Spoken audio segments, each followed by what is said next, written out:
যুক্তা, তুই ভাত খেয়েছিস না? দেখ আজ কি তরকারি করেছি। দেখ, গরম গরম ভাত দেখলি? যা তরকারি করেছি না আজ। এটা কি বলতো, কি করেছি? বলতে পারবি না তো?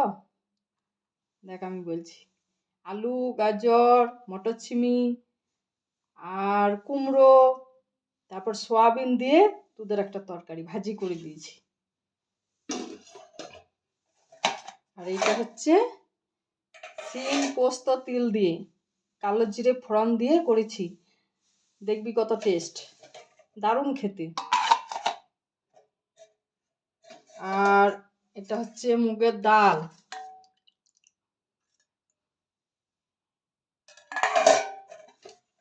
আজকে যদি ভাত না খেয়েছিস না, টমেটো চাটনি তোর বাপির জন্য, একটু চাটনি লাগবেই। আর এটা হচ্ছে বেগুন, তারপর ওই যে পেঁয়াজের কলিগুলো হয় না, পেঁয়াজের কলি টমেটো দিয়ে মাছের মুড়ো দিয়ে একটা তরকারি। কেমন বল?